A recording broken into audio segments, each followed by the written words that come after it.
این قصر شاهان هولبوگ مرکز معمولی خطلانی دوره عصر میانگی می باشد. در دهه مهرآباد دهات گلستانی ناحیه واسه واقع است. ماه اوگوست در صحن حوله میدان قصر کارهای ساختمانی فرش بنا ادامه دارند. عبدالله خوجایف باستانشناس دیرکتوری ممنوعگاهی تاریخی هولبوگ بر رفت کارهای ساختمانی نظارت میبرد.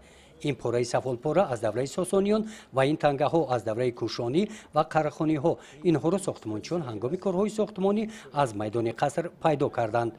هنگامی که کاوش های ساختمانی رفته ایستاده بود، این پاره ظرف که به دوره ساسانیان منسوب است و متخصصان ورزیده فیلیمونو و تاتیانا گرمانووا و حاجی شیرعلی خوجایف معین ساختند که این ظرف منسوب دوره ساسانیان است و تا به امروز همین از نمونه این ظرف ها در وقت حفریات باستانشناسی که از سالهای 50 قرن گذشته از لیتوینسکی تا به ما آمده رسیده است، چونین ظرف ها پیدا نگردیده بود.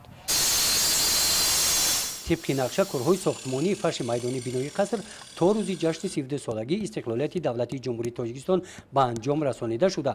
برای سیر و سیاحت سیاحان شرایط‌های نو مهیا کرده می‌شوند. در شفت قصر دکان‌های خرد ارمغان‌های ملی در عرفه انجامیابی می‌باشند. نوگانی دیگری تازه از چقوری 135 متر این مورد استفاده قرار گرفتن خط آبی نوشاکی است. این لایحه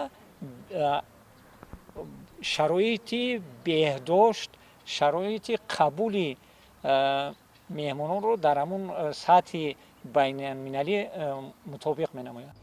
قصر شاهان هولبوگ مساحت 4 گکتار و 30 سوتق زمین را در بر گرفته. در دیگر کنارهای آن کارهای ساختمانی تا 35 سالگی جشن استقلالیت دولتی جمهوری تاجیکستان ادامه می‌یابند. گزارش خواجه نظریف خدای نظر ظهوروف از ناحیه واسه برای برنامه اطلاعاتی نوید.